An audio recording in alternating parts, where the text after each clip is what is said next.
Ravi de vous retrouver pour cette nouvelle édition. Madame, Monsieur, bonsoir. Tout de suite les titres de ce 20h.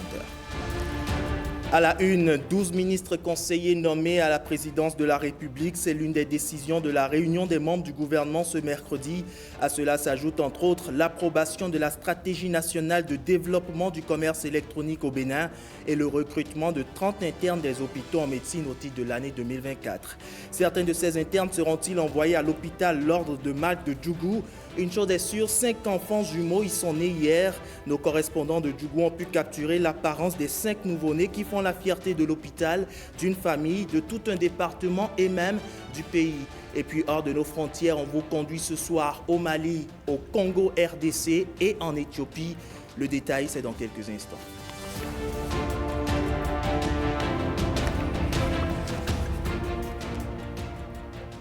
Bienvenue à toutes et à tous. Démarrons tout de suite, comme à l'accoutumée, les mercredis avec le Conseil des ministres.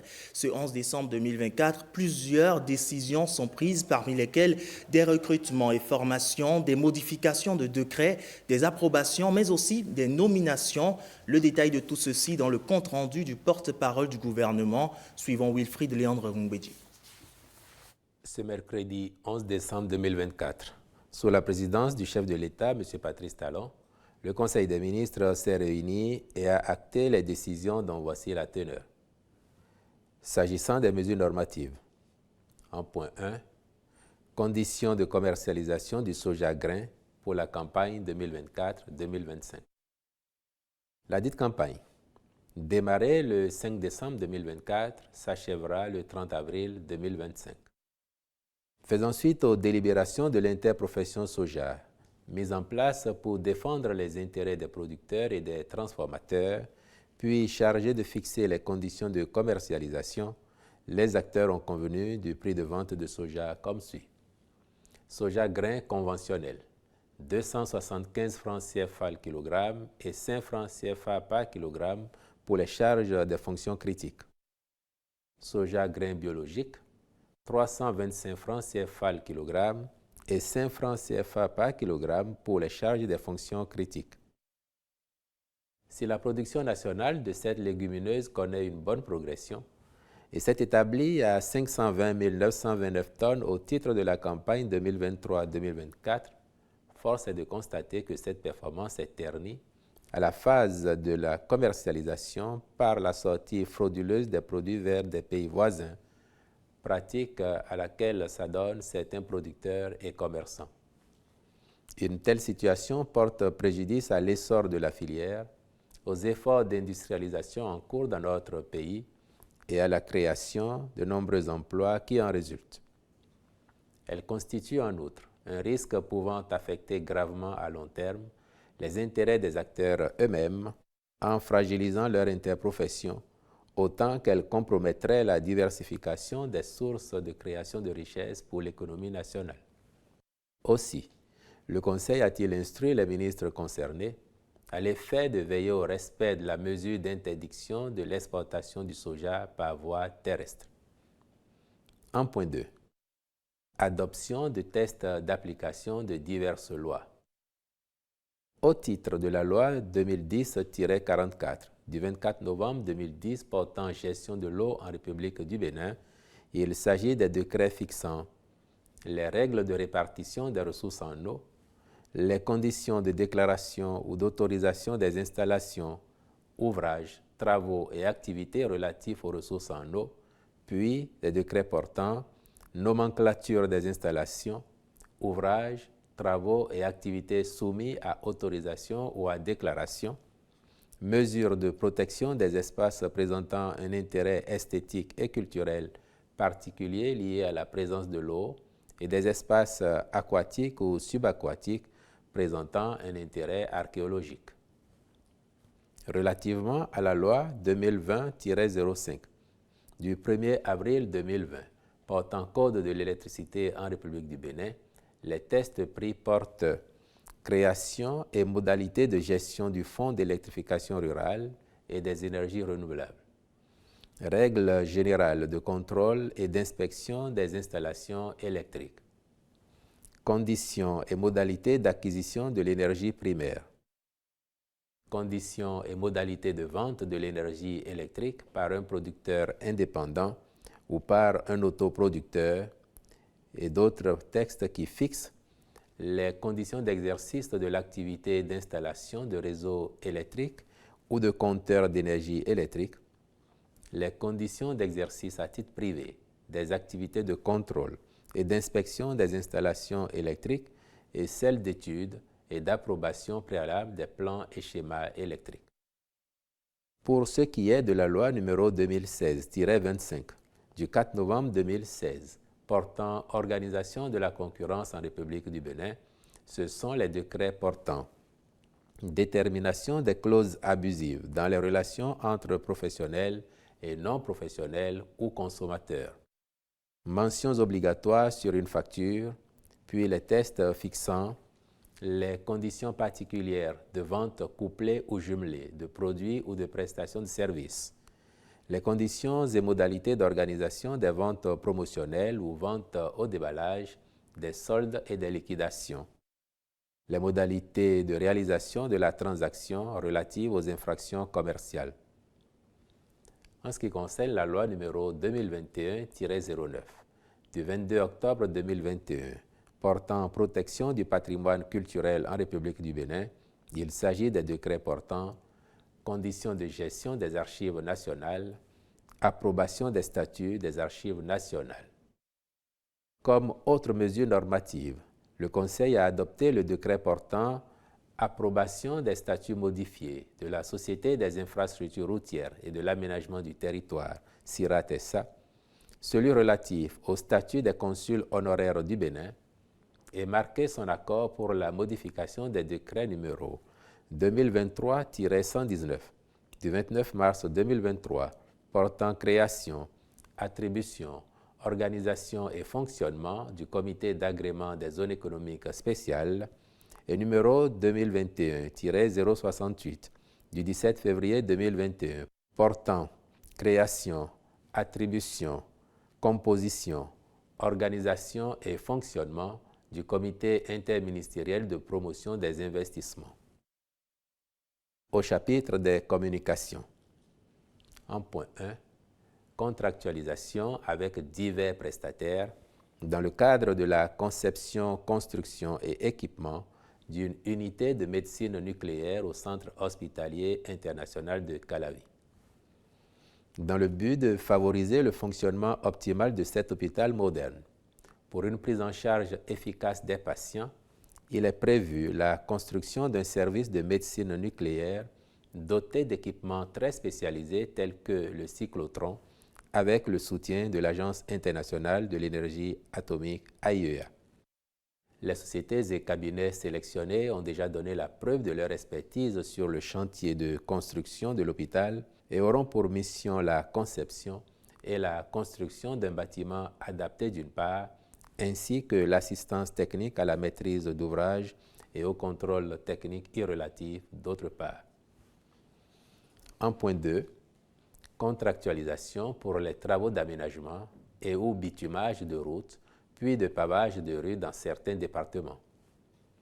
Les dix travaux concernent le bitumage de la route Azové-Ouégamé-Clécamé pour 17 km 20, la réhabilitation de l'axe Citex-IUT, route nationale 2 bis pour 3 km dans la ville de Lokossa, l'assainissement et le pavage de 30 km 45 de rue, puis l'aménagement en terre des routes Bopa-Lobogo-Tozoumé-Dogbo, 34 km, et Bopa-Djidjozon-Alada, 35 km 30, en vue d'améliorer les conditions de mobilité des usagers et surtout de réduire les impacts dus aux inondations périodiques dans les départements du Mono et du Koufo.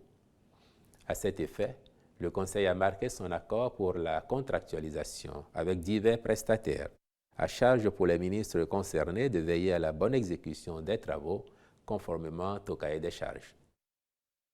En point 3, approbation de la restructuration et du nouveau cadre organisationnel de Semecity.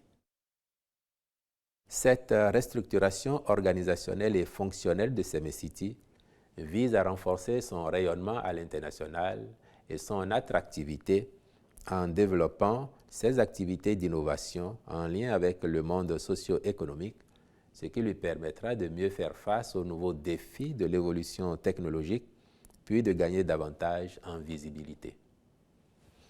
La nouvelle architecture prévoit 4 entités avec des champs de compétences complémentaires.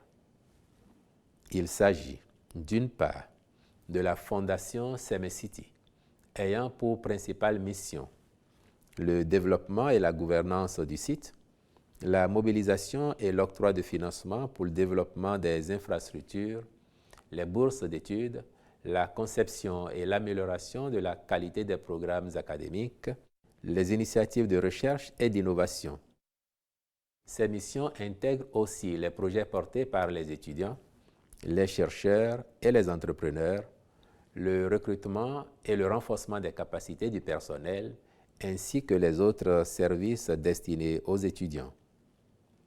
D'autre part, l'Agence de développement de Semecity, dont la vocation se rapporte à la gestion du foncier notamment, au développement des infrastructures, à la stratégie de marketing, à la création de partenariats structurants, ainsi qu'à l'élaboration et la gestion des services sur les campus, à l'appui au montage des services de programmes de formation. En outre, il y a la commission académique de Semecity, avec pour attributions essentielles l'évaluation et l'accréditation des programmes portant sur la stratégie académique.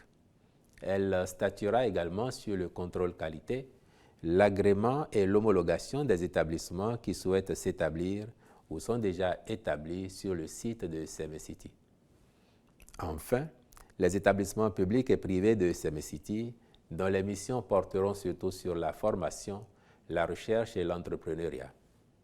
Dans ce cadre, plusieurs établissements publics tels que Semecity Institute of Technology and Innovation, African Screen Institute et l'École de la mode et du textile du Bénin seront créés. De même, l'État pourra, au besoin, ouvrir d'autres entités. Quant aux établissements privés autorisés à opérer dans ce contexte, ils obtiendront le statut d'établissement d'enseignement supérieur privé d'intérêt général. En point 4. Recrutement de 30 internes des hôpitaux en médecine au titre de l'année 2024. Le gouvernement procède à l'organisation de ce concours en raison de ce que l'internat des hôpitaux est une voie de formation de cadres de haut niveau en médecine pour assurer à la fois les soins aux malades, la recherche en médecine et la formation hospitalière des étudiants. Les candidats à cette formation sont recrutés parmi les étudiants ayant déjà validé les 5 premières années des études médicales et n'ayant pas encore soutenu la thèse de doctorat en médecine. La tenue régulière du concours contribue sur un autre plan à la constitution d'un vivier d'enseignants de qualité pour les facultés de médecine et de professionnels disposant de solides qualifications pour les hôpitaux, gage d'une meilleure prise en charge sanitaire des populations. Le présent recrutement permettra de sélectionner 30 nouveaux internes avec le statut d'élève praticien spécialiste, en plus des 30 recrutés en 2023 et dont la formation se poursuit actuellement dans les différents établissements hospitaliers universitaires du pays. En point 5, recrutement et formation de 1785 agents de police. La présente vague de recrutement vise à renforcer les effectifs de la police républicaine afin de la rendre encore plus performante au service de la sécurité des personnes et des biens. À l'issue du processus, les lauréats prendront part à la formation prévue avant d'être déployés dans toutes les communes. Les ministres concernés veilleront à la bonne organisation du concours. En point 6. Approbation de la stratégie nationale 2025-2029 de développement du commerce électronique au Bénin. Dans le but de contribuer à faire du Bénin une plateforme de services numériques de l'Afrique de l'Ouest pour l'accélération de la croissance et l'inclusion sociale, le ministère de l'Industrie et du Commerce a élaboré la présente stratégie qui a pour objectif de faire du commerce électronique un levier de compétitivité et de croissance durable à l'horizon 2029. L'efficacité d'une telle dynamique sera appréciée sur la durée à l'aune du renforcement des capacités et des compétences des acteurs, de l'amélioration des infrastructures et de la logistique, de la labellisation des produits et des processus, ainsi que du renforcement de la confiance au numérique. La stratégie est structurée autour de deux orientations stratégiques que sont l'amélioration de la gouvernance et des cadres institutionnels et organisationnels pour le développement du commerce électronique, puis le renforcement de la culture du commerce électronique. Son approbation impactera durablement tous les secteurs de l'économie, de la production à l'exportation, avec un développement conséquent du volet logistique. Elle constitue un levier important de croissance inclusive, intégrant une forte implication des jeunes, des femmes et des personnes vulnérables. En point 7.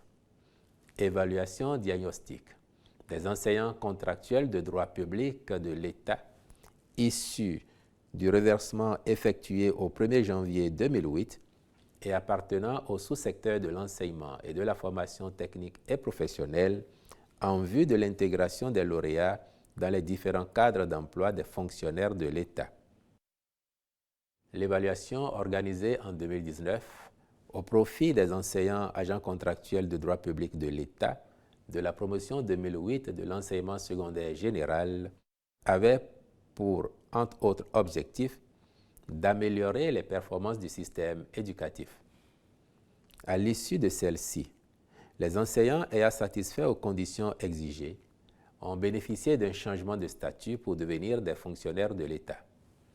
Depuis lors, leurs collègues de l'enseignement et la formation technique et professionnelle, au nombre de 407, sollicitent du gouvernement un traitement similaire afin de bénéficier de la même évolution professionnelle et des avantages qui en découlent. Le Conseil a donc marqué son accord pour l'organisation, à leur profit, de cette évaluation. Les ministres concernés par l'opération procéderont dans de brefs délais à l'organisation de la dite évaluation en vue du reversement des lauréats dans les différents corps des fonctionnaires. Au chapitre des rencontres et manifestations internationales, il a été retenu sous cette rubrique l'organisation des Vodou Days édition 2025 du 9 au 11 janvier 2025 ainsi que la participation du Bénin à la 37e session ordinaire du Conseil des ministres de la Conférence interafricaine de la prévoyance sociale à Lomé au Togo du 12 au 13 décembre 2024, puis à la 5e session ordinaire du Comité technique spécialisé de l'Union africaine sur la fonction publique, les collectivités locales, le développement urbain et la décentralisation à Tunis en Tunisie du 18 au 20 décembre 2024. Au chapitre des mesures individuelles, les nominations ci-après ont été prononcées. À la présidence de la République et sur proposition du président de la République. Collège des ministres conseillers. Ministre conseiller aux affaires économiques, M. Paulin Akpona. Ministre conseiller aux enseignements maternels, primaires et secondaires, M. Paulin Gbenou. Ministre conseiller à l'enseignement technique et à la formation professionnelle, M. Espedi Kodjo-Huessou. Ministre conseiller à l'enseignement supérieur et à la recherche scientifique, Mme Sedami Medegan Fagla. Ministre conseiller aux affaires sociales et au travail, Mme Mariam Djaouga Saka. Ministre conseiller à la santé, Mme Claudine Afiavi Prudencio. Ministre conseiller à la défense et à la sécurité, M. Rachidi Badamassi. Ministre conseiller aux infrastructures, à la gouvernance locale et au cadre de vie, M. Jacques Ayadji.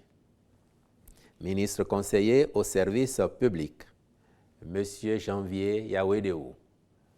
Ministre conseiller à la justice et aux relations extérieures, M. Gilbert M. Deou. Ministre conseiller à l'agriculture, M. Sakakina Biogera. Ministre conseiller au tourisme, à la culture, aux arts et aux sports, M. Ayibatin Jonas Hantan. Au Conseil économique et social, niveau départemental, Ali Bori.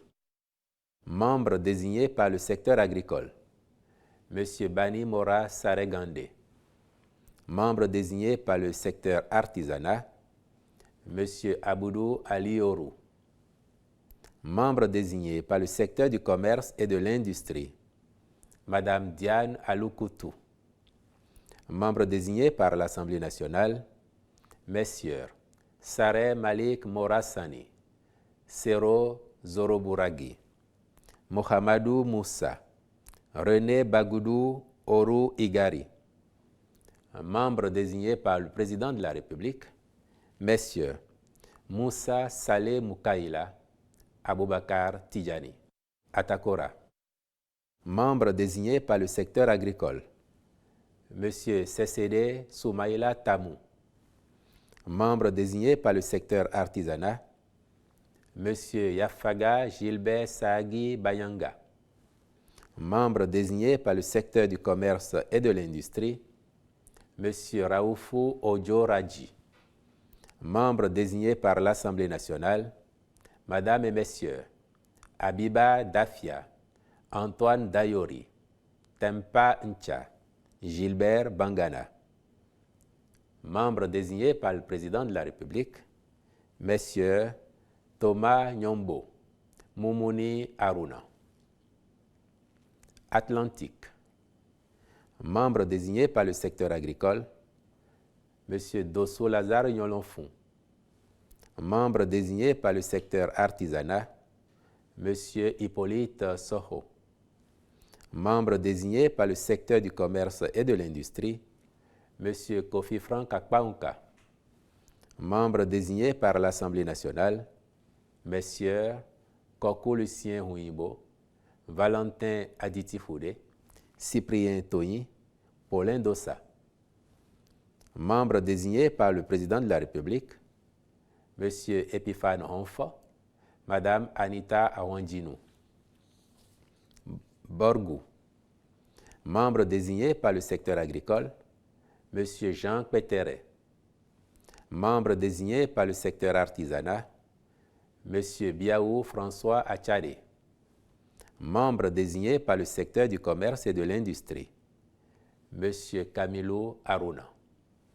Membre désigné par l'Assemblée nationale, Messieurs Yaya Woru Akibou Soro, Issaou Babio, Bio Sunoboko, Yakubu Suroku. Membre désigné par le président de la République, M. Gaston Yolou, Mme Djamila Kissira. Colline. Membre désigné par le secteur agricole, M. Yenankpon Denis Toyissou. Membre désigné par le secteur artisanat, M. Rachidou Mama. Membre désigné par le secteur du commerce et de l'industrie, M. Marcelin Tonon Assogba. Membre désigné par l'Assemblée nationale, Messieurs Valère Deweyon Tchobo, Marcelin Aka, Romaric Ogouale, Christophe Monsia. Membre désigné par le président de la République, Madame Eugénie Roba, Monsieur Jean-Eudes Okoundé, Koufo. Membre désigné par le secteur agricole, Monsieur Wenoumadji Ado. Membre désigné par le secteur artisanat, Monsieur Hendehoye Eric Ogumola. Membre désigné par le secteur du commerce et de l'industrie, Monsieur Christophe Tozo. Membre désigné par l'Assemblée nationale, Messieurs Kofi Ernest Serge Medewanou, Célestin Guidimé, Grégoire Toondo, Lambert Soji. Membre désigné par le président de la République, Messieurs Étienne Toyingban, Martial Balo. Donga. Membre désigné par le secteur agricole, M. Karim Souley Orou Yarion. Membre désigné par le secteur artisanat, M. Moutawakilu Ibrahima. Membres désignés par l'Assemblée nationale, Messieurs Tijani Afoobo, Daouda Takpara, Walis Mamoudou Zoumarou, Riliwanou Aruna Ibrahima. Membres désignés par le Président de la République, Madame Safiatou Bassabi Issifou Morou, Monsieur Abishaï Akbala. Littoral. Membres désignés par le secteur agricole, Monsieur Lucien Oscar Amadji. Membres désignés par le secteur artisanat, Monsieur Oyebade Jean-Séraphin Fadei. Membres désignés par le secteur du commerce et de l'industrie, Madame Florencia Nancy D.C. Zinsou. Membres désignés par l'Assemblée nationale, Madame et Messieurs Alimatou Badarou, Florentin Chaou, Patrice Nobime Agbodranfo, Yves-Patrick Djivo. Membres désignés par le Président de la République, Messieurs Isidore Nyolonfou, Djifa Kariel Sefas Toundé. Mono. Membres désignés par le secteur agricole, Monsieur Athanase Aguilla. Membres désignés par le secteur artisanat, Monsieur Jean Maziani. Membres désignés par le secteur du commerce et de l'industrie, Monsieur Kofi Jacques Tokoyon. Membres désignés par l'Assemblée nationale, Messieurs Eric Guidi, Christophe Agboji, Joseph Anani, Diehoué Félix Alowanou. Membres désignés par le Président de la République, Messieurs Charles Gaillon, Geoffroy Kwesi Akosu. Ouémé. Membres désignés par le secteur agricole, Monsieur Jean Loukpeja. Membres désignés par le secteur artisanat, Monsieur Alfred Akintunde Ishola. Membres désignés par le secteur du commerce et de l'industrie, Monsieur Alfred Deji Hundegla. Membres désignés par l'Assemblée nationale, Messieurs Victor Mitonji Hunsa, François Arlonsou, Rachidi Adeshina Oseni, Henouyon Nathanaël Kiti. Membres désignés par le Président de la République, Messieurs Léon Bokové, Omer Avala. Plateau. Membres désignés par le secteur agricole, Monsieur Olagoke Aruna Lawani. Membres désignés par le secteur artisanat, Monsieur Siakou Amoussa. Membres désignés par le secteur du commerce et de l'industrie, Monsieur Nadia José Kora Youssoufou. Membres désignés par l'Assemblée nationale, Mesdames et Messieurs, Eniola Awaou Bissiriou, Julia Akbaki, Adéniran Alain Gboché, Marcelin Fagboum. Membres désignés par le Président de la République, Messieurs Clément Kouchade, Hakim Odoubi. Zou. Membres désignés par le secteur agricole, Monsieur Espedi Sonouna Meto. Membres désignés par le secteur artisanat, Monsieur Nikez Mesmin Deyon. Membres désignés par le secteur du commerce et de l'industrie, Madame Kojori Dalmeda. Membres désignés par l'Assemblée nationale, Messieurs Sani Mama, Léopold Jojo, Dominique Achawe, Soumé Setonhwe Eugène Azatassou.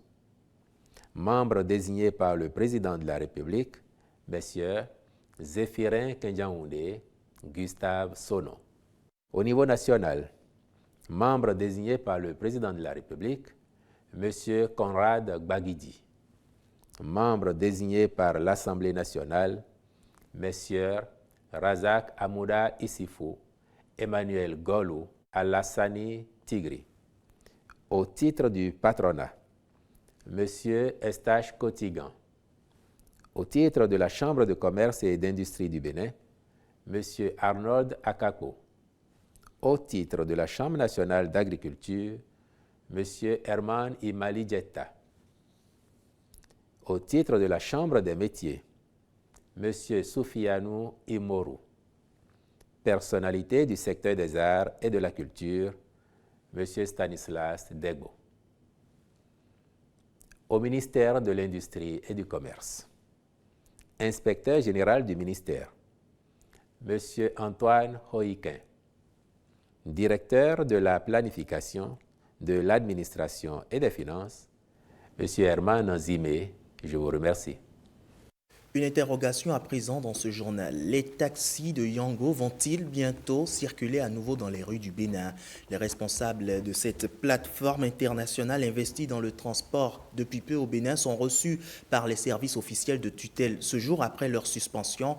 Au terme de la concertation, devoir de transparence devant les médias, les motifs de l'arrêt des services et les engagements de l'opérateur sont exposés.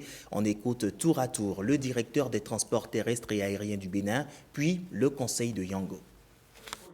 Nous avons déploré lors de la réunion le fait que, en dépit de cette lettre de suspension, que les activités de Yango se soient poursuivies. Ils nous ont expliqué les difficultés de mettre leur application, leur plateforme off.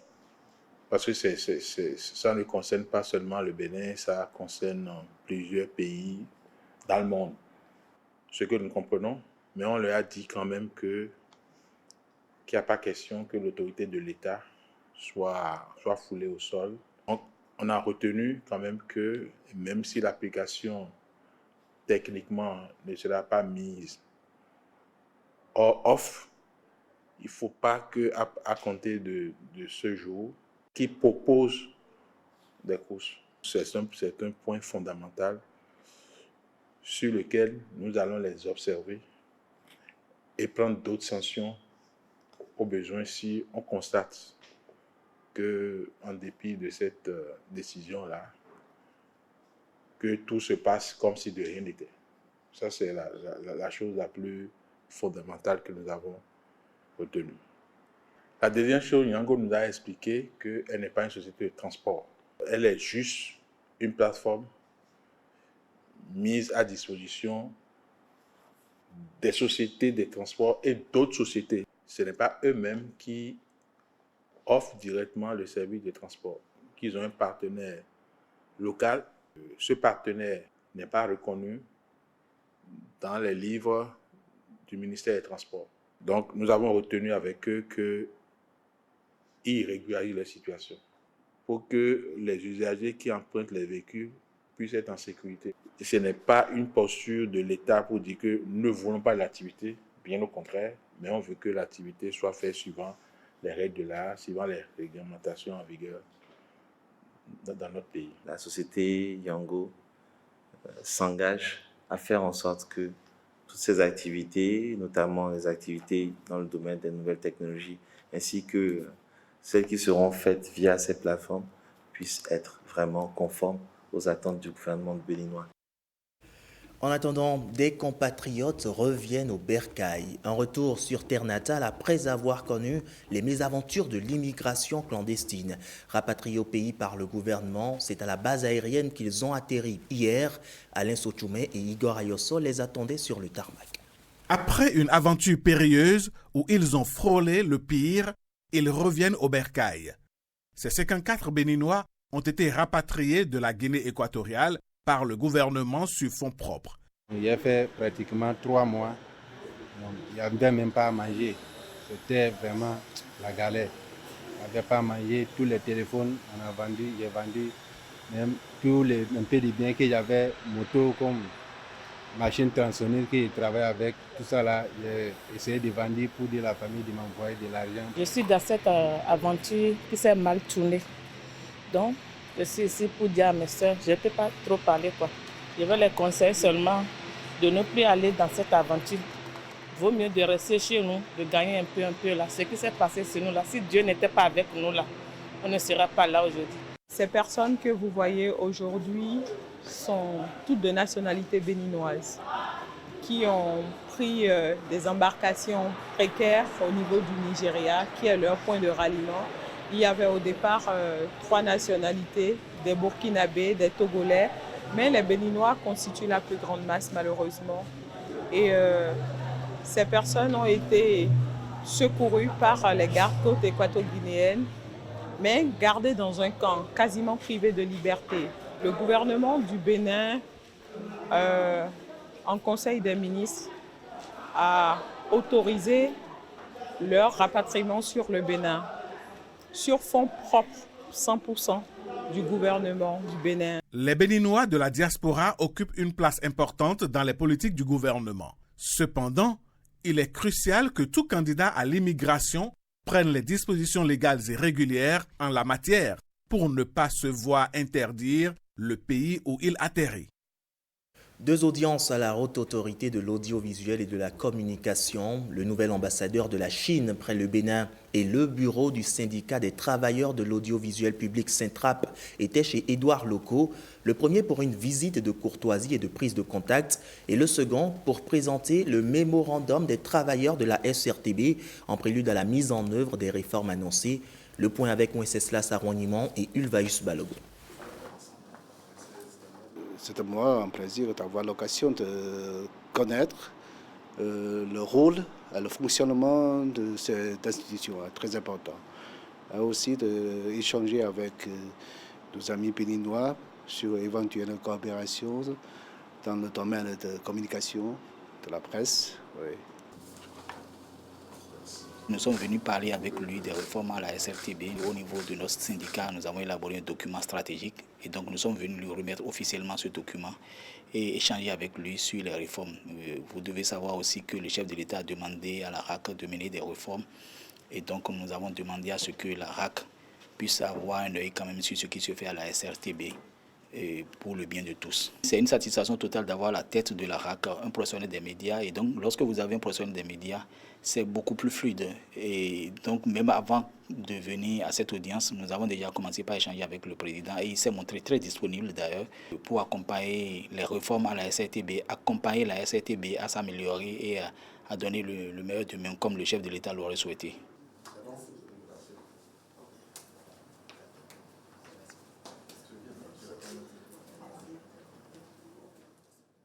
Les demandes et octrois de bourses au Bénin vont-elles être plus faciles et rapides que jamais? Un dispositif est désormais disponible pour digitaliser tout le processus. La Commission nationale des bourses et aides universitaires l'a officiellement lancé lors de sa session ordinaire à l'université d'Abomey-Calavi hier. Occasion aussi d'inaugurer un bâtiment flambant neuf sous les yeux de la ministre des Enseignements supérieurs et de la formation technique. Reportage. Sur cette image, des piles de dossiers pour des demandes de bourses et autres allocations universitaires depuis 1970. Mais ce visuel est bien derrière nous à présent.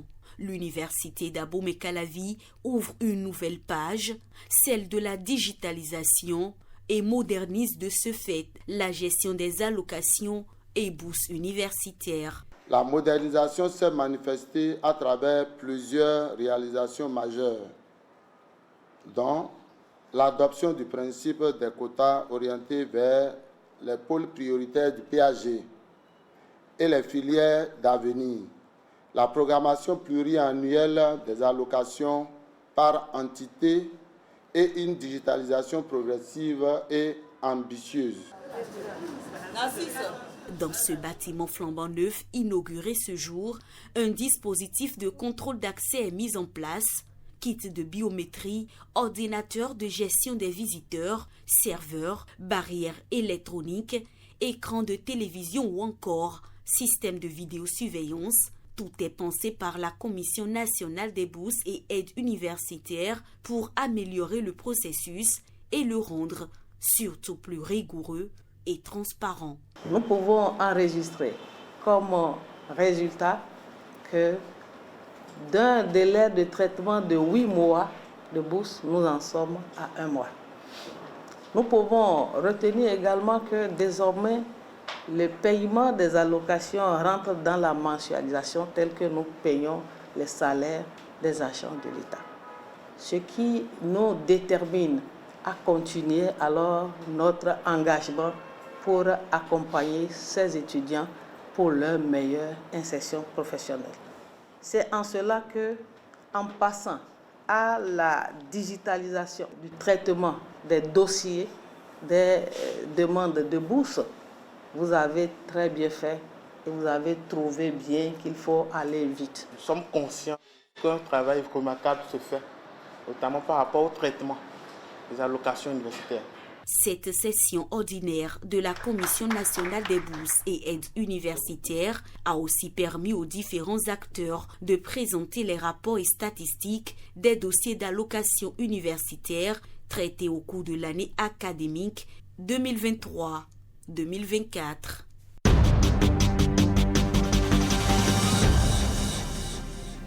C'est une notion qui est apparue dans les années 1970, l'économie circulaire. Elle vise à limiter le gaspillage de ressources naturelles en repensant les modes de production et de consommation.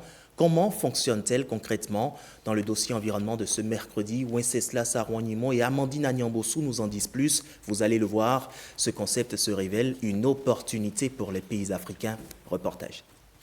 Optimiser l'utilisation des ressources, réduire les déchets en favorisant des pratiques telles que le réemploi, la réparation, le recyclage. L'économie circulaire est un modèle économique qui implique la réduction des déchets au minimum. C'est le fait que les ressources que nous utilisons pour satisfaire nos besoins ne soient pas rejetées. Même si ça ne sert pas à l'utilisation préliminaire, ça peut servir à d'autres utilisations. Donc la matière, les rejets d'une activité peut devenir des matières premières d'une autre activité.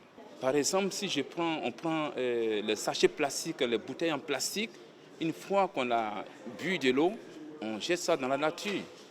Dans d'autres pays, ces bouteilles-là sont recyclées pour être réutilisées encore. Adopter l'économie circulaire revient donc à limiter la perte de la biodiversité, réduire les émissions annuelles de gaz à effet de serre et la dépendance aux matières premières. Au-delà de la gestion des déchets, elle peut être adoptée dans différents secteurs comme celui du textile, du bâtiment et de la construction, ainsi qu'à diverses étapes du cycle de vie d'un produit. Dans le domaine de l'eau, par exemple, elle s'impose comme le changement de paradigme pour préserver les ressources et garantir l'avenir des sociétés.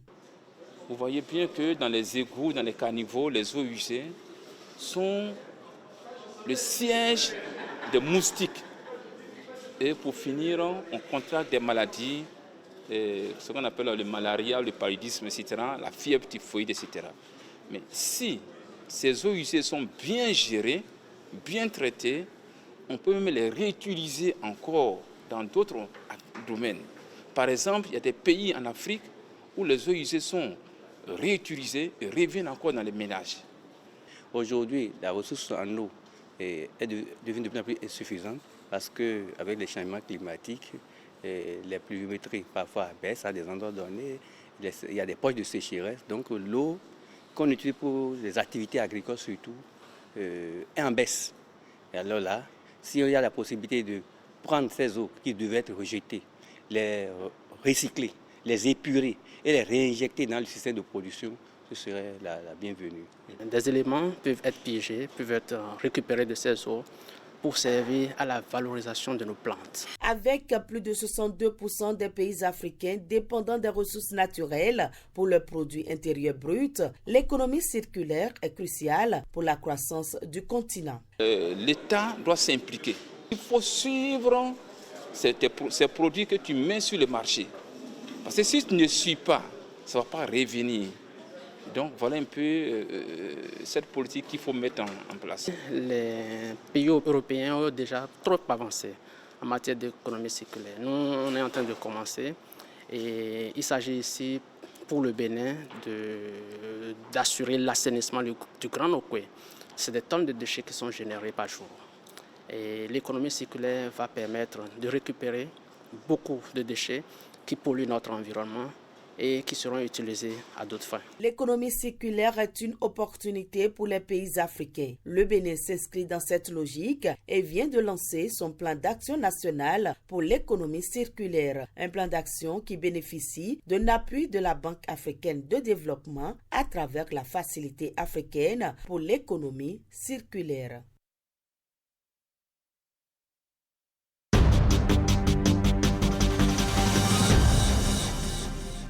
Le respect des droits de l'homme est-il effectif au Bénin en 2024? Hier, 10 décembre, c'était la Journée mondiale des droits de l'homme. La section béninoise d'Amnesty International en profite pour présenter la situation des droits de l'homme au Bénin. Au cours d'une conférence de presse, elle présente aussi les actions de l'Organisation internationale des droits humains qui ne se limite pas à rédiger des rapports ou à dénoncer. Les précisions avec Françoise Insou et Blaise Adangou. Que retenir de la situation des droits humains au Bénin en 2024? Sur la liberté des médias, la liberté d'expression, nous avons depuis plusieurs années appelé à ce que le code sur le numérique, que vous connaissez très bien, soit révisé. Nous ne faisons pas que des dénonciations ou des rapports ou des communiqués. Nous faisons également du travail sur le terrain pour que les droits humains progressent de façon positive. Au Bénin, nous avons également documenté la situation récente de Faisal Ouourou, un jeune paraquois de 27 ans qui a été retrouvé mort petit matin. Nous menons alors des activités en communauté et dans les lycées et collèges. La première activité est le projet Étoile des droits humains. Le projet Étoile des droits humains est à sa première édition. La prochaine activité est celle du week-end aux couleurs des droits humains qui a permis de mobiliser toutes les entités d'Amnesty International Bénin sur le plan national pour pouvoir mettre en œuvre des activités de mobilisation communautaire. Amnesty International place l'éducation aux droits humains au cœur de ses actions pour promouvoir l'égalité, la dignité et le respect à l'échelle locale et mondiale. À cet effet, une application Amnesty Academy est disponible sur Play Store et App Store. Elle offre des cours en ligne gratuitement. Et parlant toujours de droits humains, les violences faites aux femmes restent un sujet crucial au Bénin, malgré les efforts de sensibilisation et les lois mises en place dans le cadre des 16 jours d'activisme contre les violences faites aux femmes qui ont pris fin le 10 décembre dernier. Un panel enrichissant a été organisé par la Dynamique CHA. Ce panel a permis de poser des questions essentielles et d'échanger des idées concrètes pour combattre ce fléau qui touche encore trop de femmes dans notre société. Le reportage est signé Christelle Tongodo et Wenceslas Sarwanyemo. Je suis Baké. Je suis née dans la partie septentrionale du Bénin, dans une cour commune. L'histoire de Baké, victime de violences dès son enfance, illustre tragiquement la réalité de nombreuses femmes au Bénin. À 3 ans, elle subit des attouchements de son oncle. À 9 ans, les cisions imposées par ses tantes et à 20 ans, elle est contrainte de se marier avec un homme beaucoup plus âgé. Mère de 3 filles, elle fait face au harcèlement au travail avant de se réfugier dans une petite boutique. Malheureusement, des femmes comme Baké sont nombreuses. Combien sont-elles à souffrir en silence?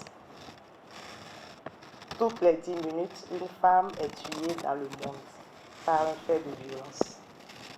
Quelles sont les statistiques au Bénin? La constante, c'est qu'il n'existe aucune femme béninoise qui n'ait fait l'objet de violences. Partout et en tout, elles sont violentées. Malgré les sensibilisations et les lois, les violences persistent, souvent perpétrées par des hommes, mais aussi par des femmes. Faudrait-il alors changer de paradigme? La question se pose. Peut-être que nous devons nous écouter autrement pour mieux entendre, agir plus efficacement. Dans la douceur, nous allons appeler aujourd'hui à briser harmonieusement les préjugés. Nous sommes là. Nous sommes convaincus que nous pouvons avancer en nous parlant et en nous écoutant. Sur plusieurs générations, faire la lutte contre les violences faites aux femmes n'est pas seulement du ressort des femmes. C'est une question qui interpelle chacun de nous, qui interpelle les gouvernants, qui interpelle les communautés. Ce panel, entrant dans le cadre des 16 jours d'activisme contre les violences faites aux femmes, permet en tout cas d'ouvrir un débat essentiel pour un véritable changement de mentalité et de pratique. Et on vous l'annonçait hier, cet événement heureux enregistré à l'hôpital de zone Ordre de Malte de Djougou, la naissance de quintuplés, un fait qui, vous allez le voir, reste une première dans ce centre de santé qui a déjà connu plusieurs naissances de jumeaux, mais jamais de ce type. Jean-Claude James et Yves Agodopessi sont allés faire le constat pour nous. Reportage. 5 cabots de show. Sans nul doute, ce sont les stars du jour de l'hôpital de zone Ordre de Malte de Djougou. 4 filles et un garçon de Dame Zoulera, 32 ans, déjà mère d'une fille et un garçon. Les quintuplés pèsent entre 1,2 kg et 1,7 kg. Vous vous sentez bien? Oui, mais je sens la douleur un peu. 4 bébés selon l'échographie. Noum Issoufou Zakari, bientôt 50 ans, et sa femme deviennent les heureux parents de 5 à la naissance. Une première dans l'histoire de cet hôpital cinquantenaire. Ils sont nés par césarienne en fin de matinée par l'équipe du docteur Gani. Comme pour toute naissance, il faut attendre 24 heures pour être complètement rassuré, mais la maman et les bébés se portent bien. Je crois que le papa se porte bien aussi. Non, habituellement, on a beaucoup de jumeaux, pas mal de triplés cette année, et puis en mai, nous avons eu des quadruplés. Et puis aujourd'hui, 10 décembre, eh bien, ce sont des quintuplés. Je crois que c'est une nouvelle assez extraordinaire parce que même Cotonou est au courant et donc les autorités sont un peu surprises. Voilà, donc c'est un très bel événement, surtout que tout le monde est en bonne santé. Ça là, ce n'est pas de ma force, c'est de la force du bon Dieu. Je suis encore très content de ce que Dieu m'a fait. Et je prie encore Dieu pour que Dieu donne à tout le monde. Non, c'est la première fois que j'ai eu des jumeaux. Si on me disait que j'allais même trouver 2 jumeaux, j'allais dire non. Un miracle de Dieu pour les parents et peut-être un cadeau de Noël anticipé pour cet hôpital qui a soufflé le 24 mars 2024 sa 50e bougie. Et on dit encore félicitations aux parents de ces bouts de show. Depuis hier matin se tient à Cotonou le 12e congrès africain de l'immunologie, un événement majeur qui rassemble des immunologistes de toute l'Afrique et d'ailleurs. Après la dernière édition tenue en ligne en 2021 pour cause de Covid-19, l'édition 2024 se tient au Bénin jusqu'au 13 décembre prochain avec pour thème « Stratégie innovante contre les maladies infectieuses et les troubles immunologiques émergents en Afrique, défis et opportunités ». On fait le point avec Françoise Insou et Ariane Da Silva. Notre humanité fait face à des défis sanitaires majeurs. Les maladies infectieuses, les urgences de santé publique et les maladies émergentes et réémergentes comme la Covid-19. Des défis sanitaires que immunologistes, professionnels de la santé, chercheurs et décideurs politiques tentent de relever à Cotonou dans le cadre du 12e congrès africain de l'immunologie. Il y a beaucoup de challenges auxquels nous sommes confrontés et nous, immunologistes, notre rôle justement, c'est de réfléchir et de trouver des solutions à ce genre de challenges, ce genre de problèmes. Nous avons plusieurs panels qui vont discuter des travaux les plus récents en matière d'immunologie, c'est-à-dire en matière de comment est-ce que le corps humain s'est défendu et se défend contre les infections. Nous allons parler de la pandémie de la Covid-19, quel a été le problème, pourquoi est-ce que par exemple l'Afrique a résisté mieux. Nous allons parler du Mpox, comment est-ce que nous allons faire pour contrôler en fait cette infection-là, réfléchir à des stratégies pour combattre les infections actuelles qui existent et les infections à venir. Une dynamique d'anticipation dans laquelle s'inscrit déjà le Bénin. Dynamique engagée par notre gouvernement sous l'impulsion bien inspirée du président de la République qui affûte les armes et prépare les uns et les autres aux ripostes les plus adaptées pour les différents fléaux qui ébranle des continents entiers, mais qui épargne encore le Bénin et d'autres pays. 300 délégués issus de 24 pays du monde prennent part au 12e congrès africain de l'immunologie qui porte sur le thème « Stratégies innovantes contre les maladies infectieuses et les troubles immunologiques émergents en Afrique, défis et opportunités ». Et si l'agroécologie était la réponse à plusieurs maladies infectieuses? L'agroécologie est au cœur d'un atelier de sensibilisation initié au profit des décideurs politiques. Cette initiative du projet Prosilience vise à partager les connaissances sur les enjeux et défis liés à l'amélioration des sols pour mieux adapter les législations. C'est le Palais des Congrès de Cotonou qui a accueilli les participants à cette rencontre axée sur l'agroécologie au Bénin. Plus de détails avec Renaud Akakbo, Wenceslas Sarouanimon et Héloïse Ruinator. Élus du peuple, autorités communales et préfectorales, acteurs de la société civile et représentants de certains ministères sectoriels, ils ont tous répondu à l'appel de l'équipe du projet Prosilience pour cet atelier consacré à la sensibilisation sur l'agroécologie. Protéger et restaurer les sols pour l'alimentation et la protection du climat, l'enjeu est de taille. Et ce conclave est une occasion tout à fait indiquée pour passer en revue les enjeux et défis liés à cette problématique. Depuis plusieurs années, la coopération allemande, à travers la GIZ, sous la tutelle du MAIP, a œuvré pour le renforcement de la transition agroécologique et la résilience des agroécosystèmes face au changement climatique au Bénin, conformément à la vision du programme d'action du gouvernement dans le secteur agricole. Je souhaite qu'au terme de cet atelier, des résolutions concrètes soient prises en vue d'intensifier la promotion de l'agroécologie au Bénin. Des approches agroécologiques sont mises en œuvre au Bénin avec des résultats très concluants. Des terres agricoles dégradées ont été réhabilitées dans plusieurs centaines de villages. Et cette dynamique n'est pas prête de s'arrêter. Au terme de cette journée de sensibilisation, il est attendu de vous, chers décideurs politiques, d'influencer les prises de décision en faveur de l'agriculture écologique et biologique et de leur application effective. Les bases sont donc jetées pour mener la réflexion sur la transition agroécologique au Bénin. Il y a 30 ans, on nous a montré ce qu'était la végétation, aujourd'hui, ce qu'elle est devenue. C'est beaucoup de facteurs, dont le tout premier en Afrique est la pauvreté. Les parties prenantes sont invitées à s'engager pour l'atteinte des objectifs de sécurité alimentaire et de réduction de la pauvreté à long terme.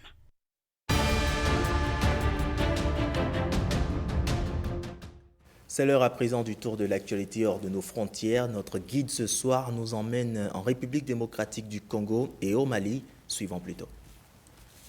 Le Djiboutien Mahmoud Ali Youssouf, candidat pour le poste de président de la Commission de l'Union africaine, a déclaré mercredi qu'il y a un problème de gouvernance dans certains pays africains, évoquant notamment ceux qui ont été secoués ces dernières années par des coups d'État. Le continent connaît beaucoup de difficultés en ce moment, avec des changements anticonstitutionnels, des crises politiques dans certains pays, des conflits ouverts comme au Soudan, des tensions entre un certain nombre d'États, a affirmé Mahmoud Ali Youssouf lors d'un entretien accordé à l'agence France-Presse dans la capitale éthiopienne, Addis Abeba. On parle de gouvernance et de démocratie. Le continent connaît beaucoup de difficultés en ce moment, avec des changements anticonstitutionnels, des crises, politiques à l'interne dans certains pays, des conflits ouverts, comme au Soudan à l'interne, des tensions entre un certain nombre d'États. Je crois qu'il y a un problème de gouvernance dans ces pays-là. Il est très important à ce que la nouvelle commission puisse se pencher en priorité sur ces questions de paix et de sécurité, puisque pour aller vers l'intégration économique, pour aller vers le développement des secteurs sociaux, et surtout mettre en œuvre toutes les composantes de la zone de libre-échange continental, il faut commencer par la paix et la sécurité.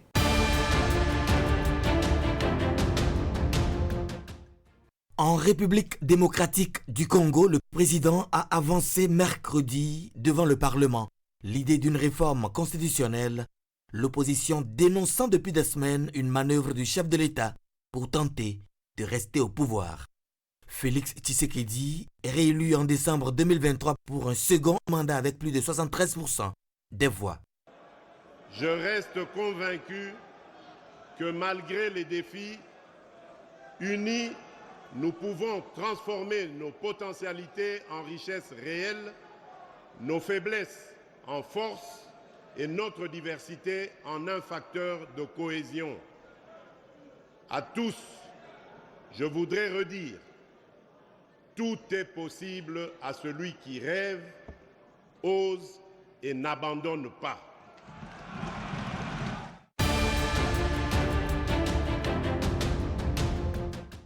Au Mali, les éleveurs et les commerçants du marché de Bamako, la capitale, affirment que leur situation est désespérée depuis que les autorités ont fermé et nettoyé plusieurs marchés de bétail accusés d'abriter des terroristes. Depuis que nous avons été chassés, tous mes biens ont été endommagés. Aujourd'hui, je suis complètement désorienté, déclare Diégué Niaré.